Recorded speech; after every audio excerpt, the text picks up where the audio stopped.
عليكم ورحمة الله. ربنا يبارك فيك يا رب. الحمد لله، وأشهد أن لا إله إلا الله وحده لا شريك له، وأشهد أن محمدا عبده ورسوله صلى الله عليه وسلم. أما بعد، مرحبا بكم شبابنا الكرام، الله يبارك فيكم ويرضى عنكم ويوفقكم كل خير. هذا العمر الجميل المبارك، عمر الشباب الإعدادي والثانوي والمرحلة ديت، المرحلة الصعبة دي، المرحلة العنيفة، مرحلة التحول من طفل إلى رجل. هي المرحلة الحاسمة دايما، اللي هو إيه، دايما أقول للناس إيه، حتى اللي بيربوا الآباء والأمهات وكده، بقول له ما تحكمش على ابنك إن هو كويس طول ما هو ملوش رأي ولا قرار. يعني في ناس بيبقوا فرحانين مثلا إيه، أنا ابني مثلا ابنه ده هو 7 سنين مثلا ولا حاجة، يقول لك كده بيحفظ قرآن شيخ وبيأذن في المسجد وبي حافظ أحاديث، حلو، كل الكلام ده كويس. بس هو الحكم عليه إمتى؟ لما يطلع له الشنب الصغير بتاعكو ده وصوته يتخن ويعرف يقول لك لأ، ويطول كده بقى قد بابا كده، وبقى ليه صوت وعضلاته بدأت تطلع شوية وطول وصوته خشن، تمام، وبقى فاهم، وبقى يقول ايه، بقى بيعرف يقول لأ، وبقى ايه، بقى الناس في البيت بيخافوا منه. ساعتها هتعرف انت ايه، ابنك راح فين. فلو كمل في المسجد والأذان يبقى احنا الحمد لله ربنا هداه. هو طبعا الأسباب كانت مهمة، لو بقى راح حتة تانية بقى ايه، الله المستعان. فدايما السن بتاعكوا ده اللي هو ايه، السن الصعب ده اللي هو القرار بقى هروح فين. كل الاختيارات متاحة. هو أغلبكم طبعا أكيد أهاليكم ربوكم كويس وتعبوا حاولوا يخلوكوا كويسين والكلام ده، بس في الآخر هما ما يقدروش يعملوا حاجة في اللحظة دي دلوقتي. ولو قدروا يعملوا حاجة بيني وبينكم بتبقى ايه، بتبقى بالإجبار، صح؟ لو أنا بعمل عشان ماما ما تزعلش، بس اللي في دماغي في دماغي يعني، وعشان بابا هيهزقني وهيضربني فأنا هروح للشيخ وأسمع واللي هو عايزه هعمله. بس أنا من جوه خلاص أنا فصلت، أنا مش عايز الطريق ده، أنا حددت اختيارات تانية ليا. هيعملوا معاك ايه؟ ولا حاجة. ما يقدروش يعملوا حاجة غير ان هم يفضلوا يضغطوا عليك ويجبروك وكده، ويطلبوا من ربنا انه يهديك. وفي الاخر انت هتختار، انت هتختار. فهنا لازم ان احنا نكلمك انت بقى، كفاية بقى. بابا وماما كتر خيرهم، بذلوا مجهود معاك، وفي الاخر في لحظة حاسمة انت بتتعرض فيها لضغط من كل الاتجاهات. واللحظة دي انا بقول لكم ليه انا مشفق عليكم، لان اللي مثلا زينا عداها من زمان وخد قرار، ويمكن خد قرار غلط. يعني اغلبنا على فكرة، ما الواحد فينا التزم على في كلية مثلا، مثلا التزمت في كلية بس انا كنتش في ثانوية احسن حاجة، فشفت ده وشفت ده، فاهم يعني. انا خدت قرار غلط في اول حياتي وبعد كده صححته، فالحمد لله. فالمهم الموضوع خلاص بقى عدى، فما يعني مش عدى معايا من الاول، لا هو كان في الاول القرار غلط وبعد كده الحمد لله ربنا هدانا وتصحح. وفي ناس خدوا من الاول قرار صح وما ندموش خالص، وفي ناس خدوا قرار غلط ومكملين من ساعتها، تمام. وهيجي لهم لحظة هيندموا، ولو ما جات لهمش في الدنيا هتجي لهم عند الموت، ودي أكبر مصيبة ممكن تحصل. إنسان يندم ساعة الإيه؟ ساعة الموت. حتى إذا جاء أحدهم الموت قال ربي إيه؟ يرجعون لعلي أعمل صالحا فيما إيه؟ تركت. يتقال له كلا، ما حدش بيرجع. يعني كنت تاخد القرار بدري يا ما فيش، خلاص انتهى الموضوع، تمام. فجاءت سكرة الموت بالحق، ذلك ما كنت منه تحيد، ونفخ في الصور ذلك يوم الوعيد. قاعد انت تقول لا انا صغير، انا من الموت ومش عارف ايه، اصغر منك مات وانتوا عارفين كويس. فدايما السن بتاعكوا دوت في تحدي كبير قوي، هو القرار اللي هتاخده. القرار اللي هتاخده دلوقتي في حياتك، طبعا لو خدت قرار صح الموضوع ده بينقذك خلاص من الاول كده، الحمد لله ربنا هديك من الاول وخلصت. خدت قرار غلط، مشيت في طريق بنات، على إباحية، على سجاير، على مخدرات، على شمال، أي حاجة، هتقعد في الشمال ده كتير فرضا، وانت بتمني انت عارف انه شمال، بس انت قاعد بتمني نفسك بان انا سهل هرجع في يوم ما، هرجع انا كويس، انا كنت بأذن يا شيخ، انا كنت حافظ قرآن، ده انا كنت ده انا ابويا ده قد كده. فاللي انت ايه، انت مخزن الهدايا في دقن ابوك، وايه اول ما عاوز هبتدي افتح دقن واطلع الهدايا احطها في قلبي؟ يعني مش كده، محدش عارف. سيدنا نوح ابنه كان كافر، صح؟ فهي مسألة مش ابويا ايه وامي ايه، وامي منقبة وابويا شيخ، انا مالي. انت ايه دلوقتي؟ تمام. والهداية مش في ايدك، مش زرار هترجع له في اي وقت. فاغلبكم انا عارف اللي فيها، انت عارف انك انت رحت، بس الغلطة الاكبر عندي مش ان انت رحت، الغلطة الاكبر ان انت رحت ومتخيل انك تقدر ترجع في اي وقت، والموضوع سهل وفي ايدي. انا اعرف شيوخ كتير، انا ابويا شيخ، انا امي منقبة، انا كنت وانا صغير حافظ، انا ازهري يا شيخ اصلا، تمام، انا حافظ ربع القرآن، انا كنت بصلي بالناس وانا صغير، انا كنت بأذن، كل ده حلو. بس هي مش معنى كده ان انت الهداية في ايدك اقدر ارجع لها في اي وقت. وكل ما انت بتبعد كل ما الموضوع بيصعب اكتر ان انت ترجع تاني، مع انك انت عارف وانت هناك ان انا غلط. وانا عايز ارجع ونفسي ارجع، بس انت واخداك السكينة، عارف سرقاك السكينة، فانت رايح كده بمزاجك ومتخيل ان هرجع بمزاجي، وده الوهم، الشيطان بيخدعك. ربنا قال يعني المنافقين، قال ولكنكم فتنتم انفسكم وتربصتم وارتبتم وايه وغرتكم الايه الاماني. هي دي الشيطان بقى يقول لك تقلقش، انت كده كده ابوك شيخ، تقلقش انت كده كده داخل الجنه باش، مش فارق معاك اي حاجه. ده انت كنت بتأذن وانت صغير، انت حافظ حافظ جزء عام تبارك، ده كفايه قوي، حلوين، خش بيهم الجنه مهما شربت من المخدرات مش تفرق معاك. غرتكم الايه الاماني حتى جاء امر الله وغركم بالله الايه الغرور، يعني الشيطان. فانا مش عايزك تبقى مغفل يعني. فالموضوع كل ما انت بتبعد، اصل احنا دلوقتي انا بكلمك وانت عندك مثلا 14 17 سنه، يعني انت لو افترضنا اسوأ الظروف ان انت بعيد، انت بعيد بقالك سنه ولا سنتين ولا حاجه، يعني احنا لسه في الاول. مش بكلم شاب مثلا مدمن مخدرات بقاله 15 سنه بعاني عشان اطلعه من حاجه زي كده، ولا واحد مثلا مدمن اباحيه بقاله 20 سنه. تخيل مثلا عشان ترجع واحد زي دوت، ولا مدمن عاده سيئه ولا بتاع، حاجه صعبه وبيعاني فعلا عشان يرجع. لكن انتوا شباب مثلا، حتى لو لا قدر الله حد فيكم ماشى مع بنات ولا شاف اباحيه ولا عمل عاده ولا بقاله مده بيعمل عاده، أنا بتكلم في اقصى سنه سنتين ولا اي حاجه مثلا، انا ممكن ارجع، انا لسه فيها، انا لسه في الاول، انا ما بعدتش قوي، والحمد لله لسه الخير اللي جوايا من زمان كتير برضو صادد معايا شويه، بدليل ان انا قاعد هنا. ولما قالوا لي تعالى درس، جاي درس وانا مبسوط كمان، انا لسه فيا خير. المره الجايه ممكن يقولوا لي تعالى درس وانا مش عايز، صح؟ وانا متاكد ان في منكم قاعد هنا جاي الدرس، جاي يقول يمكن اسمع كلمه ربنا يهديني بيها، وهو عارف من جواه ان هو عامل كل حاجه غلط، وهو ربنا ستره، بس هو عارف انه بعد.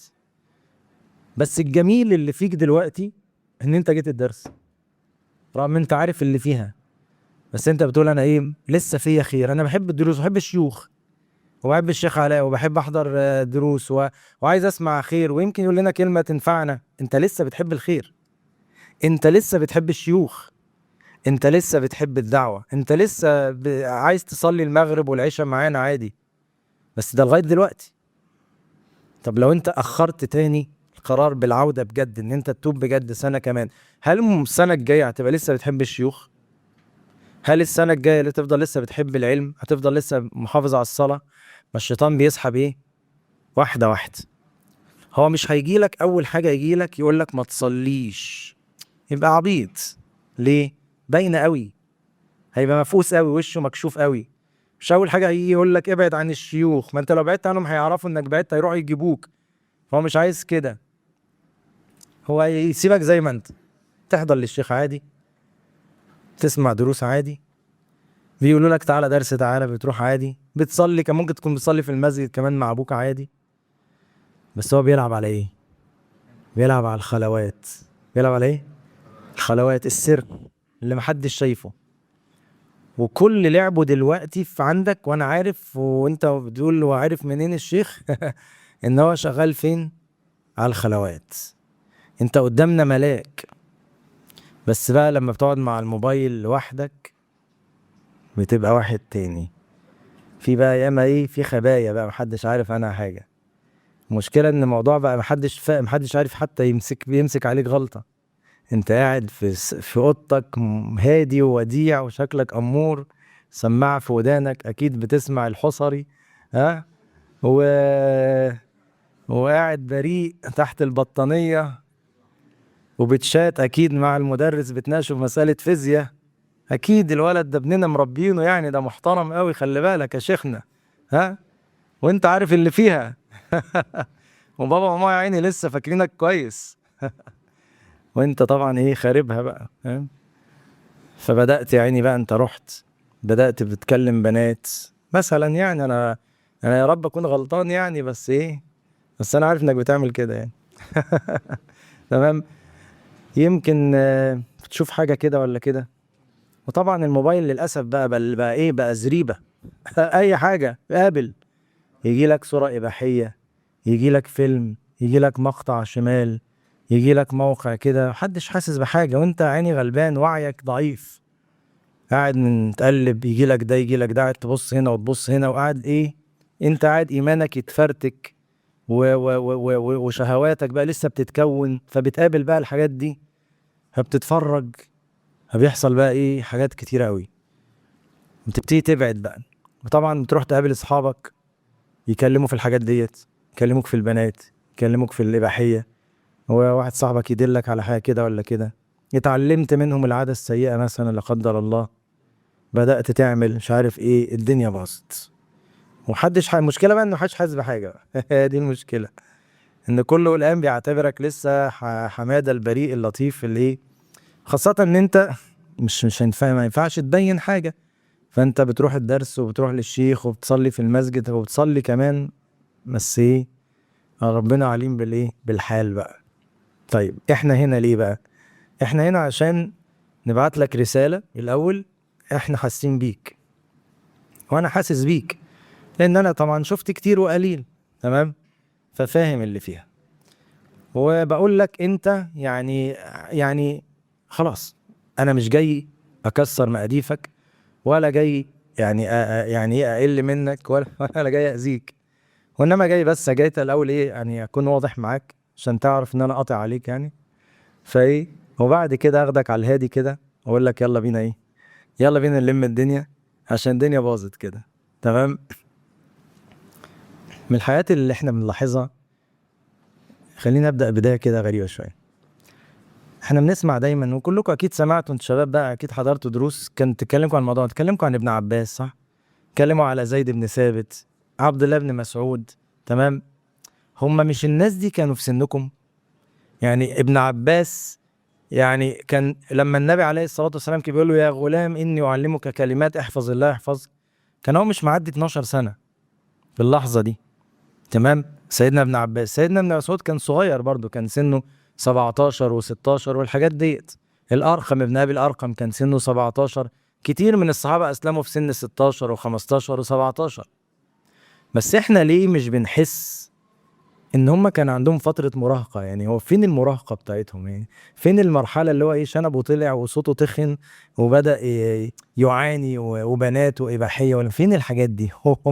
هم ما عدوش على المرحلة دي، عملوا لها سكيب يعني ايه اللي حصل؟ هم ليه انا لما بقرا قصصهم بحس ان انا بتعامل مع رجالة كبار، صح؟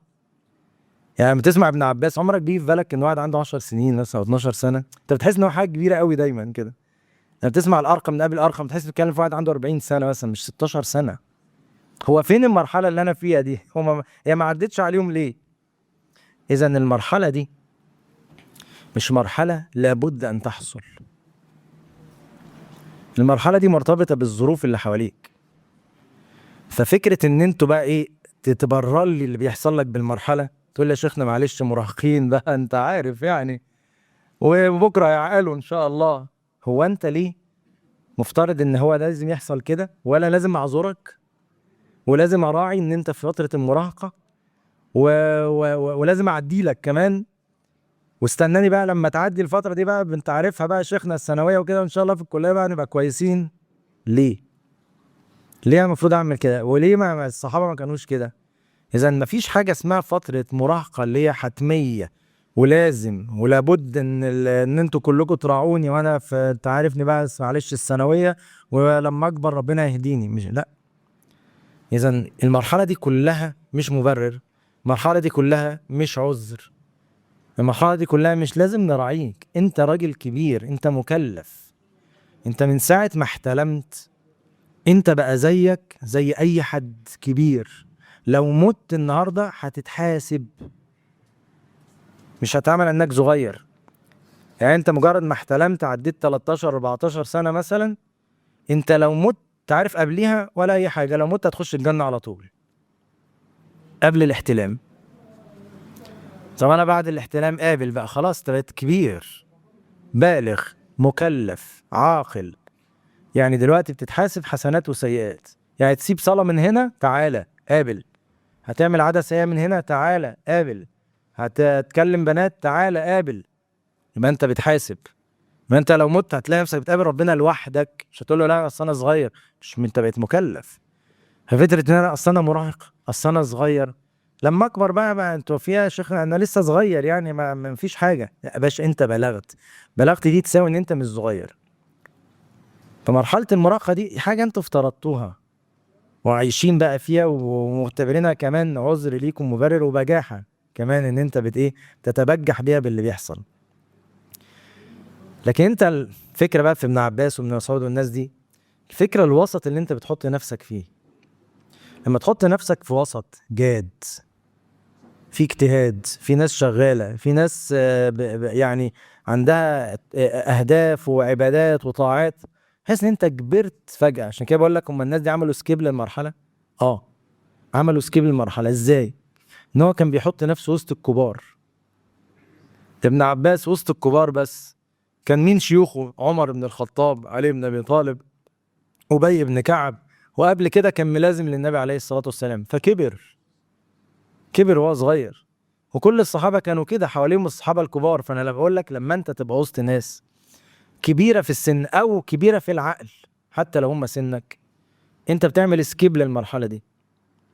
فانت اللي بتصغر نفسك لما تحطها في الحاجات الصغيرة، او لما يبقى كل اللي حواليك بيفكروا نفس الطريقة، تفاهات طول النهار، تفاهات قاعدين تبعتوا لبعض مقاطع هبلة على صور مش عارف ايه، على حاجات شمال طبعا، على مهرجانات، على اغاني، على راب، على خناقات ما بين اتنين بلوجرز مالكش دعوة بيهم، على شوية عيال صغيرة عاملين قنوات ضحك وهزار. انت قاعد فاهم، طفل عن طفل عنده 15 سنة، مش عايز تكبر، مش عايز تكبر نفسك.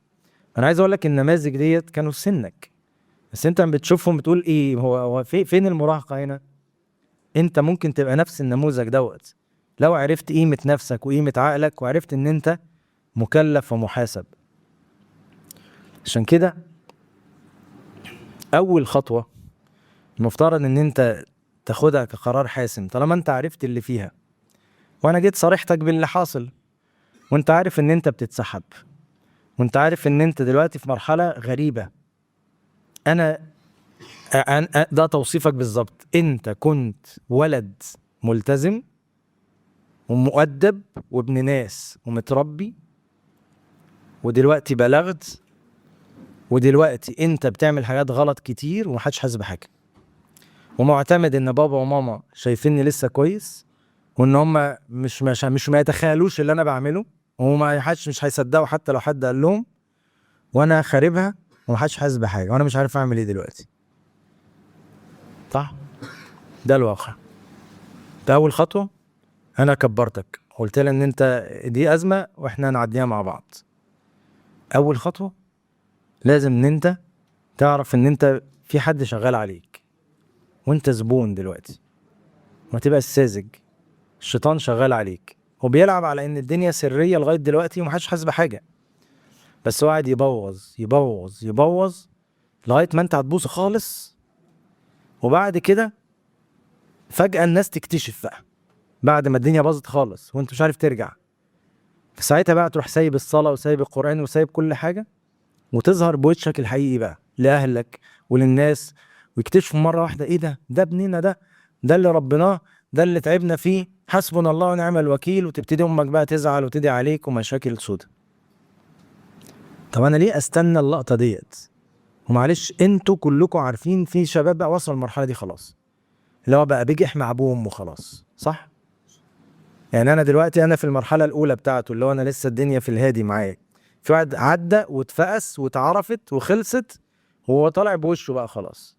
انا كده ابوه وامه عارف انه بيشرب سجاير ومعاه فيب شاريها، تمام، ومخبيها طلعها في الدروس بس، وعارفين ان هو ما بيروحش الدروس، وعارفين ان هو في البلاي ستيشن مع اصحاب بيشربوا وهم بيلعبوا، وعارفين طلع وقلبوا في موبايله وطلع فيه اباحيه، تمام، وطلع بيكلم بنات كل الناس عرفوا كل حاجه. راح بقى اتحول وهو ده كده وده وضعي عليه بقى بابا بص انساني. طب انا ايه اللي يوصلني لكده؟ ليه اتغفل لغايه ما اوصل نخسر ابويا وامي واخسر ديني واخسر كل حاجه، فضلا عن الدراسه بقى حدث ولا حرج، الدراسه بتضيع طبعا في المرحله دي. تبقى انت تالتة اعدادي ومع السلامه، تانية ثانوي وما فتحتش كلمه، تالتة ثانوي ومش قادر اذاكر. ليه؟ ليه اوصل لكده؟ وايه الوحش في طريق الخير اللي يخليني ابعد عنه؟ وايه الحلو اللي في طريق الاباحيه والسجاير والفيبات والبنات اللي يخليني اروحه؟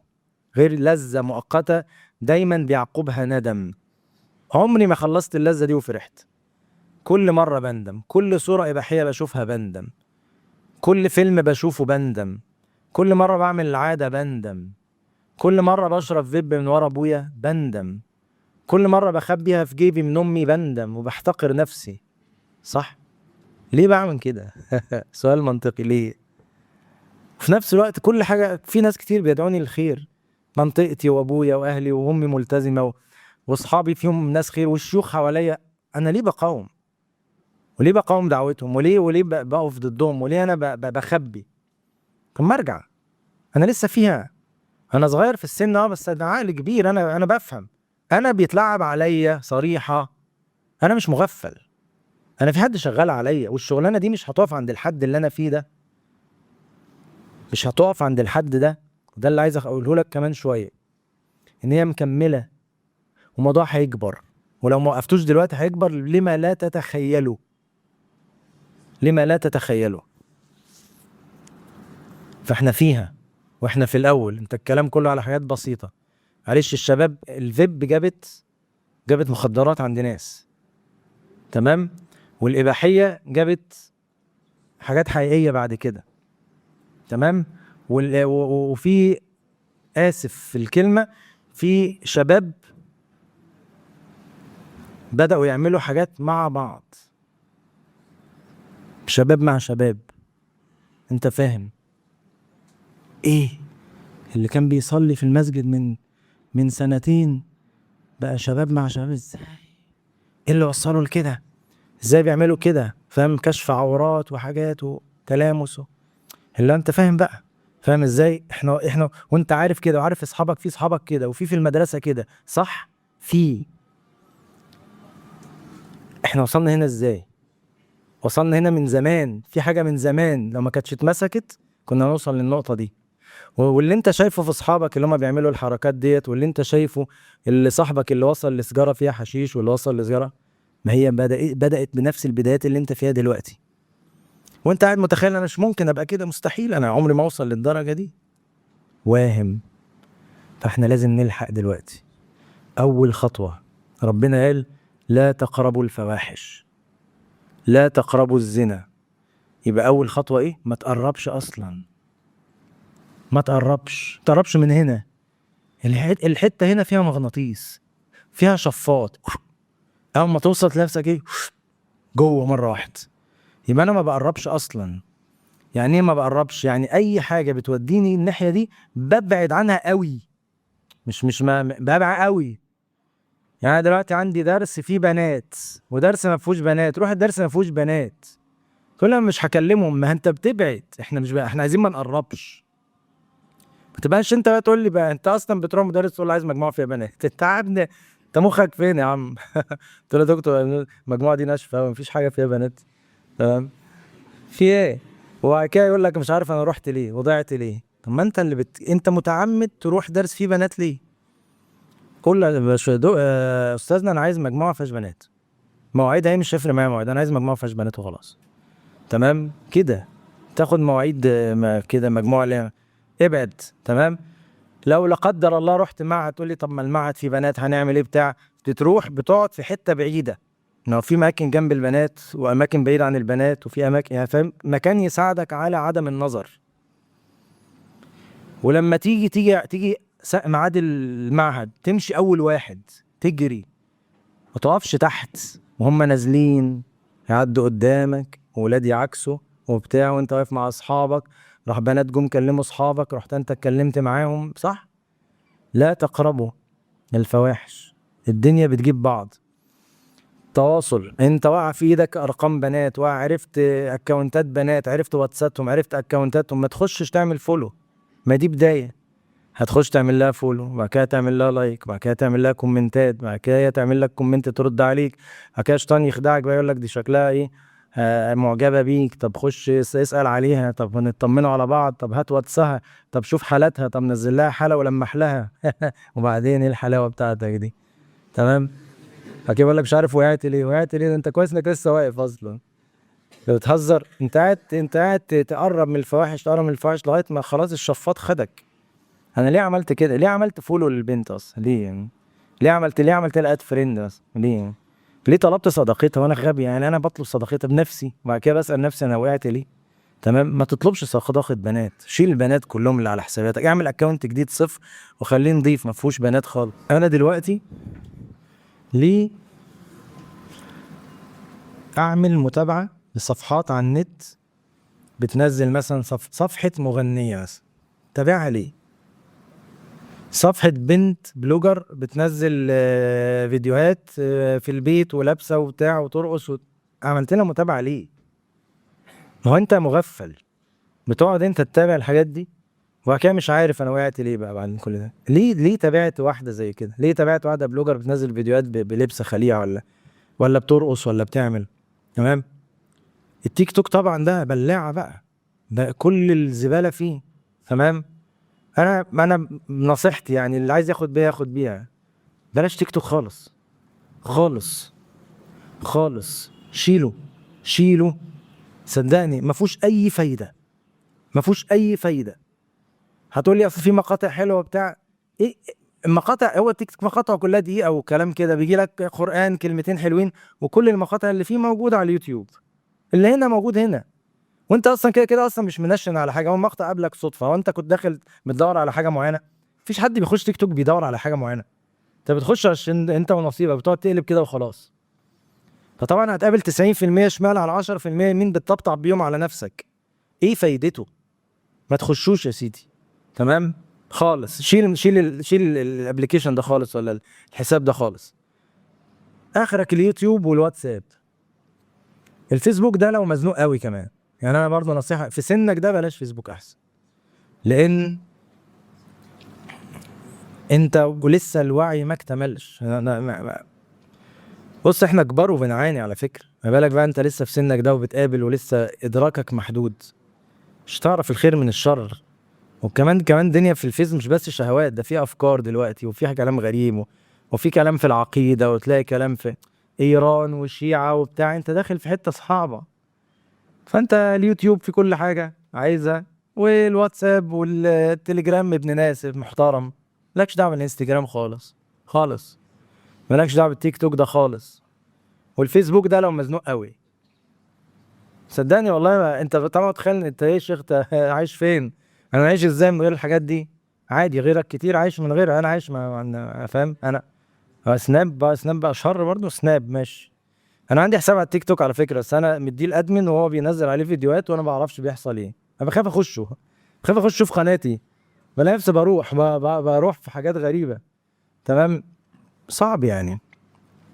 يبقى ده كل ده تحت لا تقربوا، مش ربنا قال لا تقربوا؟ يعني انا بعمل تيك توك ازاي ومطبق لا تقربوا، وانت قاعد يطلع لك كل ما تقلب واحده بترقص، واحده بتغني، وحاجات اباحيه، طب ما انت لازم هتشوف غصب عنك، صح؟ من الحاجات اللي لا تقربوا، ما تقعدش مع اصحابك اللي بيتكلموا في الحاجات دي، ولو هم ده كلامهم على طول يبقى انت اخترت اصحاب غلط. طول ما تقعد معاهم، ده بيتكلم في البت بتاعته، وده بيتكلم في سجاير، وده بيتكلم في الفيب، وده بيتكلم في الاباحيه، وده بيتكلم، وده قاعد يفرجنا على حاجاته. طب ما انا حاطط نفسي هنا ليه؟ يعني لو اصحابك يعني جزء من كلامهم كده يعني بقى بتسيبهم ولا بتحذرهم ماشي، بس كل كلامهم كده وانت اخترت غلط. كل ما اقعد معاهم هي دي الحوارات اللي بيفتحوها، يا بنات يا سجاير يا حاجات شمال، يا اما بيفرجوني على حاجات يا اما بيبعتوا لي حاجات. انا اخترت غلط. تمام. ما تتابعش قنوات لا نتفليكس بقى ولا مسلسلات ولا الافلام بتاعتهم والكلام دوت. يبقى اذا اول خطوه لا تقربوا. طيب نمره 2 ان انا بقى بقفل على نفسي ليه الابواب. نمره اللي بعد كده ان انت تحاول تنمي في قلبك عباده المراقبه، تنميها في قلبك، تعليها قوي على قد ما تقدر. عن طريق ايه؟ عن طريق تسمع دروس عن الله، ان انت تسمع دروس عن اسم الله السميع القريب الرقيب، او تسمع شرح احاديث بتتكلم في الموضوع دوت، زي مثلا اتق الله حيثما كنت، خد بالك. ان انت مثلا ايه، تسمع شرح يعني ان تعبد الله كأنك تراه، يعني ايه اعبد ربنا كأنني اراه. تمام. فبالك تخيل لو مثلا ابوك واقف جنبك وانت ماسك الموبايل وعينه على الشاشه، هتعمل ايه؟ هتقولي ده اجيب النقشبندي بقى، ده انا اجيب بقى اسمع مقاطع المنشاوي عشان ابويا بس الله يسترها او ما يمشي بس هخربها. تمام. ليه؟ لان انت شيء ترى ابوك، صح؟ ابوك مشى، ما زال الله يراك. ودي غريب ان انت يعني انت اسف عملت ربنا اقل ما عملت ابوك. يستخفون من الناس ولا يستخفون من الله وهو معهم إذ يبيتون ما لا يرضى من القول وكان الله بما يعملون ايه محيطا. طب ما انت ليه رعيت نظر ابوك مع ان ابوك ما فيه يعني لا يملك، يعني في الاخر بشر ممكن يعني فاهم ازاي؟ ممكن تضحك عليه، ممكن تخدعه، ممكن هتعمل ايه مع ربنا؟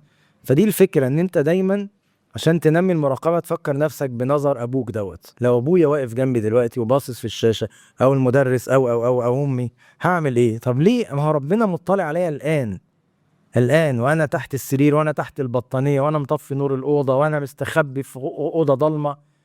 ربنا الضلمة عنده والنور زي بعض. سواء منكم من أسر القول ومن جهر به ومن هو مستخف بالليل وسارب بالنهار، كله شبه بعض عند ربنا. الضلمة ما بتعطلوش يعني، وقفلة أوضتك ما بتفرقش معاه، والبطانية مش بتغطيك منه. يبقى أنت رايح فين وأنت ماسك الموبايل تحت البطانية وبتقلب في الإباحية، وأنت دخلت الحمام وقفلت على نفسك عشان تعمل العادة؟ انت مكشوف تماما تماما. تخيل حيائك من الله وانت في اللحظة دي متأكد ان الله يراك وانت بتعمل الحركة ديت او الحاجة ديت او بتكلم البنت ديت من وراء اهلها. المفروض ده انسان ايه؟ يخاف، يستحي. ربنا خد بالك مش بس ان هو بيراك، هو في ايده يعاقبك دلوقتي حالا، وفي ايده انك تموت دلوقتي على الوضع ده. ربنا ممكن يكشف ستره عنك مرة واحدة بعد ما كنت مستور بقالك سنة وسنتين، مرة واحدة يقول لك ايه؟ نفذ رصيدكم من الستر. سترتك كتير وانت ما عندكش دم، سترت كتير وانت ما رعيتش، واديتك فرصة واثنين وثلاثة واربعة والف عشان ترجع لي، وحذرتك، وشفت صاحبك اللي مات، وشفت صاحبك اللي اتفضح، وشفت صاحبك اللي شرب مخدرات، وشفت صاحبك اللي مات بشمة، وشفت صاحبك اللي وصل للزنا، وانت مش عايز تفوق.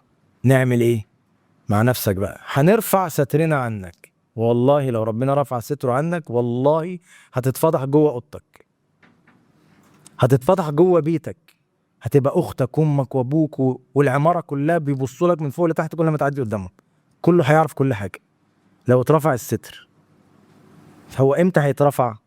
في لحظه معينه الستر بيترفع فيها، اللي هو كفايه بقى، انت كده ما راعيتش اي حاجه وما قدرتش ان ربنا سترك طول الفتره ديت، فانت الان في الستر. فاحمد ربنا ان هي مستوره، تقول يا رب اشكرك انك سترتني كل ده وكفايه بقى، كفايه انا يعني، كفايه كده، رجعت لك يا رب واشكرك انك سترتني كل ده وما فضحتنيش، وانا حياء منك يا رب وشكر ليك انا مش هعمل كده تاني. تبتدي بقى تقفل على نفسك بقى، فتمسح بقى لو في مثلا على موبايلك في صور امسحها، في مواقع متابعها انفولو، ان شاء الله تعمل اكونت جديد خالص والغي القديم ده خالص. شبكة البنات اللي انت عارفهم وزمايل وحبايب واصحاب والكلام ده انسحب تدريجيا من الشبكة ديت. الخطوة اللي بعد كده قلنا احذر من نفاذ رصيدك عند الله من الستر. بعد كده قاوم ازاي؟ قاوم بان انت انت كنت هدف للشيطان. ليه؟ لان انت ما كانش عندك هدف. ودايما الشخص اللي بلا هدف هو بيتحول ليه؟ لهدف. اعمل لك اهداف كبيرة وكتيرة تشغلك، تخليك مش فايق تعمل حاجة. واهم الاهداف اللي تعملها في المرحلة دي انك تعمل قصاد المعاصي اللي كانت في الخلوات، تعمل طاعات في الخلوات. فتقول انا دلوقتي انا هقفل عليا الاوضه واصلي مقابل اللي كنت بعمله. انا النهارده هصوم، النهارده هنزل المسجد اصلي الفجر واقعد للشروق بدل ما كنت بطلع وبتاع واعمل واسوي. تمام. النهارده بدل ما كنت بقعد طول الليل بقى اكلم بنات وبتاع، انا هسمع بودكاست او اخد كورس الماني او اخد كورس برمجه. بص انا هخلي اليوم كله ما فيهوش نفس. انت عارف من الناس الكويسه اللي هم ربنا هديهم الناس المشغولين، مش لازم يكونوا اتقياء على فكره. تلاقي مثلا العيال الاوائل على الدفعه مالهمش في الكلام دوت. ليه؟ مش عشان هو تقي مش هو مش فاضي بس، صح؟ فيقول لك بقى يا باشا انا ماليش في البنات والشغل بتاعك، انا مش فاضي يا باشا، انا عايز ارتب على الدفعه. هو عايز يطلع الاول، هو مش فاضي يصيع، فاهم؟ من الاخر. فاذا لو انا بس انشغلت ده بيساعد جدا، حتى لو انا مش تقي بيساعدني. بالك لو انت بتنشغل وانت اصلا فيك تقوى، عايز فعلا بتعمل كده لله.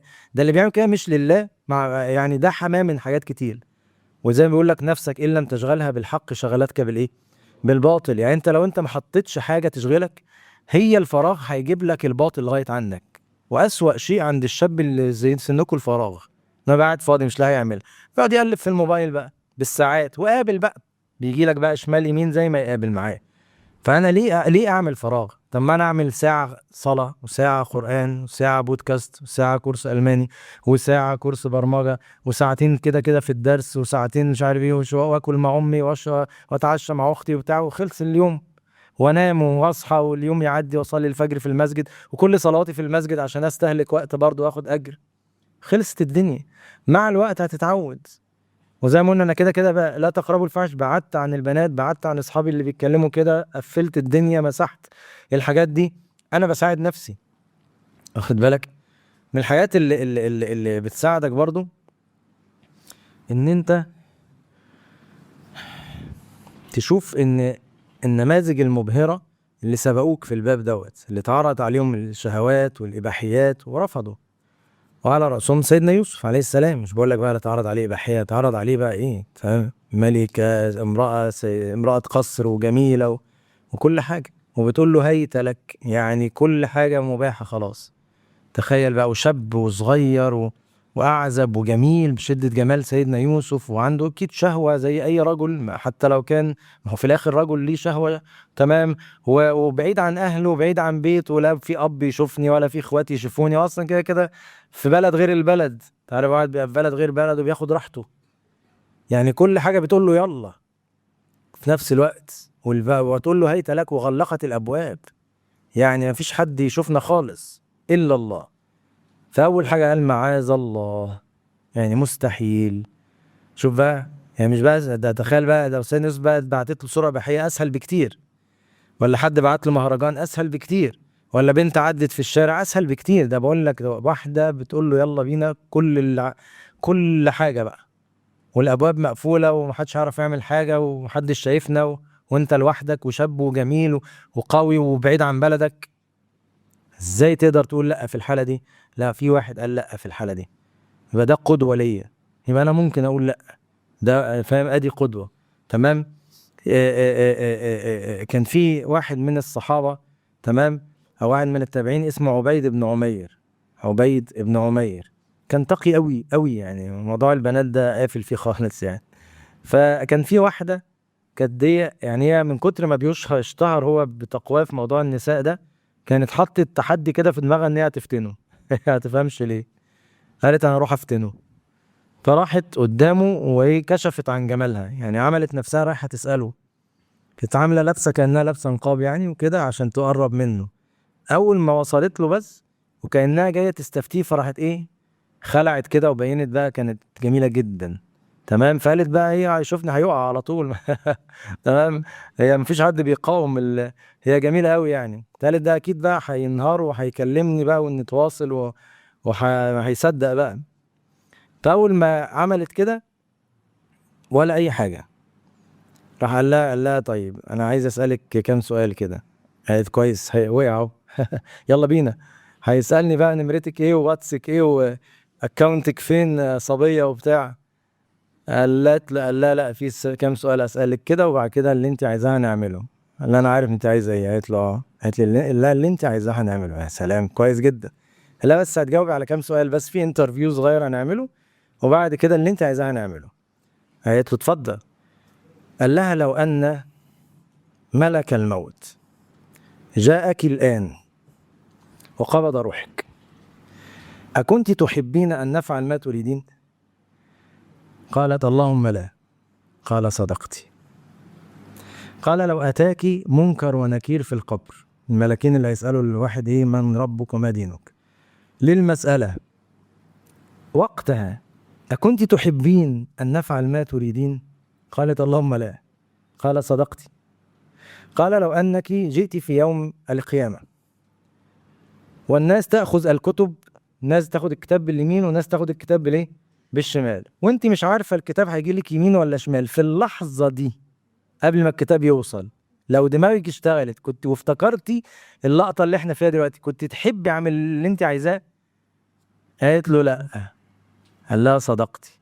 قال لها لو وقفتي قدام الميزان، ميزانك والحسنات والسيئات قدامك، ولسه الميزان بيعمل كده ومش عارفة ايه اللي هيطب، السيئات ولا الحسنات، ساعتها هتبقى نفسك اعمل لك اللي في بالك دلوقتي؟ قالت له الصراحة لا برضه. قال لها لو عديتي على الصراط والناس قدامك اللي بيقع واللي بيعدي واللي بينزل في النار، وانت لسه بتحطي اول رجل وبسم الله، ساعتها كنت هتحبي نعمل اللي انت عايزاه؟ قالت له الصراحة لا. قال لها تمام، انت كده عديتي الانترفيو، فاتقي الله وانصرفي. توكلي على الله. هو الموضوع كده. قالت فعادت هذه المرأة وتابت إلى الله، هي نفسها تابت.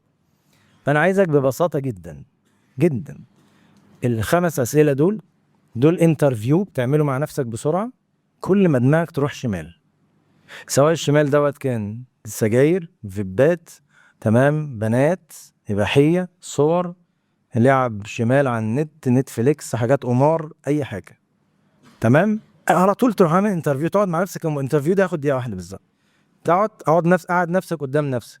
السلام عليكم فلان، أهلا وسهلا، سؤال لو انت ملك الموت جه دلوقتي نعمل الموضوع ده ولا نعملوش حضرتك؟ هتقول لك نفسك لا. لا طب ايه رايك في القبر، هنكون مبسوطين ساعتها ولا لا؟ هتقول لك لا. طب ساعه الميزان، طب ساعه الصراط، طب ساعه الكتب، ايه رايك، هنعمل ولا ما نعملش؟ هتقول لك الصراحه لا. لا طب خلاص لمي نفسك وتلمي ويلا بينا نروح نعمل حاجه مفيده. هتلاقي الدنيا اتلمت معاك على طول. اتلمت ازاي؟ بان انت تذكرت الايه، الاخره يعني، تذكرت العاقبه. عشان كده سيدنا يوسف قال ايه؟ قال معاذ الله انه ربي احسن مثواي انه لا يفلح الظالمون. يعني ما نبصش تحت رجليا. يعني انا لو عملت معاكي دلوقتي هتبسط وانت هتتبسطي، بعدين الكلام مش دلوقتي، كلام بعدين. انت عملت اباحيه اتبسطت دلوقتي، بعدين بتضايق من نفسي. طب ده دلوقتي، ده في بقى مضايقه اكبر في الموت والبعث ويوم القيامه والميزان والصراط، صح؟ يبقى انا ما بفكرش تحت رجليا دلوقتي وانا بكلم البنت مبسوط والكلام حلو وشايف حاسس ان انا كبرت وبقيت راجل وبكلم بنات، ماشي، وبعدين؟ فلازم افكر في بعدين، دي اللي هي العاقبه. طب العكس بقى، تفكر في العاقبه العكسيه، عاقبه التقوى. سيدنا يوسف فين دلوقتي؟ يا سلام، يا بخته طبعا. تمام. سيدنا عبيد بن عمير فين دلوقتي؟ في حد ندمان على حاجه؟ عمر ما حد بيندم على التقوى، صح؟ في واحد ندمان انه ما كلمش بنات ولا بيندم انه كلم؟ في واحد ندمان انه ما شافش بحيه وهو صغير مثلا، يا ريتني شفت بحيه وانا صغير. العكس، يقول يا ريتني ما شفت، بوظت لي دماغي، بوظت لي افكاري، بقيت مش بقيت اشوف البنات كلهم افكار، دماغي بتروح في حاجات مش كويسه، انا متضايق من نفسي لدرجه ان انا ممكن اشوف قرايبي كده، صح؟ بقيت ببص البنات قرايبي كده، انا متضايق من نفسي قوي، انا ازاي بقى دماغي كده؟ ببص لبنت خالتي كده، ببص لبنت عمتي كده، بقيت ابص لاختي كده، بقت دماغي بتروح في حاجات مش كويسه. هما بيلبسوا قدامي فاكريني عيل صغير ومش فاهم حاجه، وانا فاهم ومش عارف اقول لهم ايه. انا مش متضايق من نفسي، انا كنت فاكر نفسي بفكر في بنات بعيده وبتاع، انا عمري ما تخيلت ان انا افكر في قريبتي. صح؟ انت كاره نفسك ومتضايق انك وصلت المرحله دي عشان الاباحيه بوظت لك دماغك، خليتك شايف كل البنات كده، بقيت اقرب الناس ليك شايفها كده، بقيت متضايق مش عارف تعمل ايه وخايف. هما بيتعاملوا معايا ببساطه وقاعدين بيسلموا عليا وبيبصوني على اني عيل صغير، مش فاهمين غلط يا جماعه، بعيدوا عني، انا خلاص دماغي بتفكرش بتفكير سليم دلوقتي. طب ليه؟ ايه اللي وصلنا لكده؟ يبقى انت بتندم دلوقتي، العواقب بقى كلها كارثيه. خلي بالك انت بقيت خطر، دماغك بقت خطر بسبب الافكار السيئه اللي بتخش فيها دلوقتي. خد بالك انت بقيت بتفكر ازاي تاخد فلوس من ابوك من وراه عشان الفيبايه، انت بقيت بتفكر ازاي تضحك على امك عشان تروح تجيب كذا. انا ايه اللي وصلني لكده؟ انا كنت عمري ما فكرت ان انا اسرق من ابويا ولا اخد من ورا امي، ولا انا اللي وصلني لكده هي الحاجات دي. يبقى اذا العواقب بتزيد بقى، انا قاعد ازيد، انا بقيت حرامي وبقيت كذاب وبقيت ببص شمال في لاقرب الناس ليا، وبقيت مش محترم، وبقيت بقطع في الصلاه. ده انا مره صليت من غير وضوء عشان اتكسفت مثلا، انا مش عارف اخش استحمى عشان مكسوف منهم، مش عارف هيقولوا ايه، يعني ايه واحد بيستحمى مرتين مثلا في اليوم في الشتاء؟ ما مش منطقي. ومش عارف، طب وبعدين، طب مش هستحمى، طب والصلاه مش عارف، مش هصلي، مش هي دي جابت دي، راحت الصلاه. شفت بقى العواقب؟ ما هي مش هتقف هنا، دي بتجيب دي لغايه الحلزونه بقى، انت ركبت حلزونه ما بتخلص وهتوديك في الاخر بقى، دي البدايه بس. وبعدين في بقى حد ندم ان هو العواقب العكسيه بقى، في حد ندمان مثلا هو لما كبر يقول هو يعني انا ندمان وانا صغير ما شربتش اباحيه؟ مفيش حد بيعمل كده. انا ندمان ما شربت السجاير طول حياتي؟ مفيش حد بيعمل كده. انت بتلاقي معلش الكبير اللي بيشرب سجاير بيقول لك يا ابني ما تشربش. انا اهو بشرب اهو قدامك بقالي 30 سنه بقول لك يا ابني ما تشربش، عايز ايه تاني؟ اللي بيشرب بيقول لك ما تشربش، اللي ماشي مع بنات بيقول لك ما تمشيش مع بنات، اللي عمل الشمال بيقول لك يا ابني ما تعملش. يا ابني انا اهو كبير اهو ندمان ان انا عملت كده، كلهم بيقولوا لك كده. هتعقل امتى؟ هتطلع من الوهم ده امتى؟ والعكس، في واحد عمرك شفت واحد بيصلي وتقي يقول لك يا ابني ما تصليش، انا ندمان ان انا صليت؟ مش حد يعمل كده صح؟ في واحد بيجي يقول لك يا ابني ما تمشيش في سكه الحلال دي، انا يا ريتنا مشينا في الحرام يعني. صح؟ عمر ما حد بيندم على التقوى، صح؟ وعمر ما حد هو كبير بيندم انه كان هو صغير ربنا هديه. ده بيقول لك كده الحمد لله شاب نشأ في ايه؟ في طاعة الله 7 يظلهم الله. تحب تخسر العرض ده؟ خسرت انت لو انت ضيعت شبابك في الحاجات دي، خسرت العرض ده. شاب نشأ في ايه؟ في عادة. بس انا لسه صغير دلوقتي، نلحق العرض، لسه احنا فيها، واخد بالك؟ يبقى انت الموضوع ده تهتم بيه جدا. من الحاجات المهمة اللي برضو تهتم بيها، احرص على حاجتين عشان الباب ده برضو بيوقع. عورتك استرها دايما ولو قدام الرجالة، فضلا عن بنات طبعا. وعورة غيرك ما تسمحلوش انه يبينها لك، فلازم تبقى حريص في الموضوع دوت. بس على الاقل انت تقدر على نفسك. يعني انت مثلا انت كبرت خلاص، ما ينفعش فخدك ده يبان لا راجل ولا ست. تحت السرة ما ينفعش يبان لا راجل ولا ست، تمام؟ فوق السرة طبعا هو مش عورة، بس ما يبانش الست، يعني ما يصحش يعني حتى لو تنزل بحر ولا بسين ولا بتاع، في لو في مثلا حد نساء البس تيشيرت، ده حياء دي يعني، ده تمام. ممكن الرجاله يشوفوا فوق السرة دي مش مشكلة سهلة، لكن كرجاله بقى مع بعض من السرة للركبة مفيش هزار في الموضوع ده. ليه؟ انت عارف ليه؟ وعارف بيحصل ايه بين الشباب لما بيتساهلوا في الحاجات دي، يغيروا قدام بعض وبتاع، يقول لك احنا رجاله مع بعضينا، فكانت الدنيا بتبوظ، فاهم؟ تروح بقى في حته تانية. ايه اللي وصلنا لكده؟ ما هو الموضوع بدا ايه يا عم، احنا رجاله مع بعضينا ومفيش حاجه ومفيش، بعد كده يبتدوا يهزروا مع بعض، وبعد كده يلمسوا بعض، وبعد كده يتعودوا على كده الدنيا، فاهم؟ ما هو الشاب بيتفرج على حاجات مش كويسه، وطبعا هو يعني ايه فاهم بيهزر مع صاحبه بحاجات شبه كده، فالدنيا جرت معاهم لان هم اتعودوا على حاجه شبه كده يعني. انت فاهم بقى. ومعلش انت بتشوف في المدرسه عندك بيعملوا ايه، بيغيروا يخشوا الحمام قدام بعض قدام بعض، يعني الدنيا باظت خالص بقى. طب انا ايه اللي اعمل كده ليه؟ يبقى حاجه مهمه جدا احرص عليها، عورتك ما تتكشفش على اي حد ولو اقرب صاحب ليك. لو صاحبك الانتيم ما يشوفش عورتك، السره للركبه، الا لو يعني حاجه عفويه، مثلا انا بلعب كوره مش عارف التيشيرت طلع نزل بغطس في الميه، يعني ايه حياتي ايه غصب عني كده، ايه دي بتعدي مش مشكله. لكن مش ده لبس ان انا لابس بقى يعني حاجه قصيره قوي، لا. الحاجه التانية، ما تخليش اللي قدامك يتكشف عليك عورته، ولا راجل ولا ست. يعني ايه زي راجل؟ زي ايه؟ زي اصحابك برضو لو لابس كده قول له بقى يا عم استر نفسك يا عم، احنا ماشي رجاله مع بعض بس يعني حرام، يعني المفروض فخدك دي عوره يعني، مش عايزين نشوفها يا سيدي. تمام.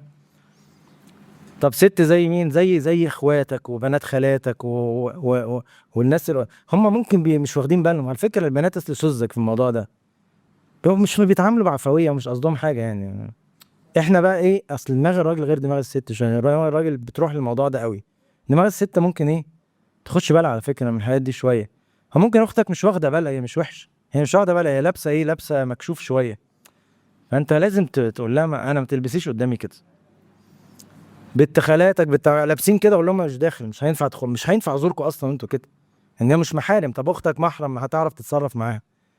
لكن بنت خالتك بنت عمتك رحت لهم هم بتزورهم في البيت لابسين مش كويس، ما تروحش. معلش انا كبرت يا خالتي، يا كبرت عمتي، بناتك يلبسوا كويس قدامي، مش هيلبسوا كويس خلاص لما ما يبقوا لابسين كويس هبقى اجي. ما تقعدش بقى وسطهم وهم بيهزروا وبتاع لسه بيتعاملوا معاك ان انت عيل صغير، وهو محدش فاهم بقى ان انت كبرت وفهمان ودماغك بقى ما ينفعش هتلبسوا كده قدامي. فانت كون حازم، مش تبقى فرحان بالموضوع ده، مش هي صحيح. تمام. فانت بتاخد حذرك من الايه، من القصه ديت. من الحاجات المهمه زي ما قلنا ايه، ستر العوره اللي سواء ليك او لغيرك. من الحاجات المهمه زي ما قلنا اصنع لنفسك اهداف. دايما حاول تستحضر ان كل لذة انت دلوقتي منعت نفسك منها عشان حرام، ربنا هيعوضك اضعافها في الجنة حلال، بل وفي الدنيا لما تاخدها من الحلال تستمتع بيها. يعني مثلا اللي مسك نفسه عن سكة البنات والحرام هذا، ربنا يكرمه في الزواج، يستمتع بزواجه ويبقى راضي ومبسوط وبتاع، لان هو اتقى ربنا في الحرام فربنا رضاه بالايه، بالحلال. بعد عن اموال الناس، لا سرق ولا ظلم ولا بتاع، يشتغل يبقى مرتبه ربنا مرضيه ومبسوط وحاسس ان هو سعيد باللي هو فيه. لكن الحرام ما بيشبعش ابدا، واخد بالك. الحمد لله بعد عن السجاير والفيبات والكلام دوت. ربنا كرمه في صحته، كرمه في عقله، موفقه في دراسته، خليه نشيط دايما، صحته كويسه، وزنه كويس، ما بيجيلوش امراض، لا مستشفى ولا قسطره ولا نجري عليه ولا بقى ازمات اللي بتحصل للناس ديت. الحمد لله. شوف بقى الفرق بعد 20 سنه بينه وبين صاحبه اللي شرب من هو صغير، يلاقي ده بقى ايه، بقى مية جثه، هو ما شاء الله لسه بيجري وبيطلع وبيروح جيمات وبيسافر ويروح يجي، يقول الحمد لله ان انا حفظت صحتي دي وانا صغير. عشان لسه العمر طويل، انت لسه عندك 17، احنا عايزين صحتك دي لغايه 60 و70. مش هتيجي انت تقعد بقى تشتكي وعندي وبتاع وجلطات ونوديك مستشفيات ليه؟ صحتك دي ثروتك، دي اللي انت هتشتغل بيها طول حياتك. ده شيء مهم جدا. تمام. فعموما يعني تذكرك للجنة، الجنة فيها كل ما تشتهي الأنفس تلذ العين، فيها خمر طعمها جميل بس ما بتوديش ليه، العقل، فيها نساء، فيها حور عين، فيها متعة، فيها لذات، فيها أصحاب، فيها لعب، فيها كل اللي انت عايزه في الجنة. بس انت اصبر في الدنيا بس تاخد كل حاجة في الجنة. ألذ ما كنت هتاخدها في الدنيا، ما صبرتش، اتنكدت في الدنيا وما خدتهاش كمان في الايه، في الآخرة. صفقة خسرانة ولا مش خسرانة؟ خسرانة. اللي مع ربنا ما بيخسرش حاجة، اللي مش مع ربنا بيخسر كل حاجة. واللي مع ربنا ما بيندمش، واللي مش مع ربنا هو دايما اللي ايه، اللي بيندم. فدي انا بقول لكم، دي انا حبيت بفضفض معاكم ببساطة بكلام بسيط عشان اوصل لعقولكم، اوصل لافكاركم، اقول لكم انا فاهمكم ومنكم وحاسس بيكم، مش جاي اكسر مقاديفك، انا جاي اقول لك انا مقدر اللي انت فيه وجاي اساعدك تطلع. انا قدمت مساعدتي، هل انا املك هدايتك؟ ما املكش، في الاخر بايد ربنا. قرار قرارك، واللي هتعمله النهارده لما تروح هو ده تطبيقك للمحاضره. مش تطبيقك للمحاضره ان انت تقول الله انا حضرت وقابلت الشيخ علاء النهارده وقال قال كلام حلو. مش هو ده الفايده. الفايده انت هتروح تعمل ايه؟ ايه القرار اللي هتاخده في الحاجه اللي انت عارفها دلوقتي، اللي انت بتعملها ومحدش عارفها، واللي انا جيت لحقتك دلوقتي وبقولها لك؟ هتعمل ايه في موبايلك؟ هتعمل ايه في الصور؟ هتعمل ايه في الصحاب؟ ايه الحاجات اللي هترجع لها؟ ايه النظام اللي هتغيره؟ قرار قرارك. وانا بلغتك، اللهم بلغت، اللهم فاشهد. ربنا يثبتكم يا شباب ويحفظكم ويعصمكم من الفتن ويجنبكم الشر يا رب العالمين. جزاكم الله خير والحمد لله رب العالمين.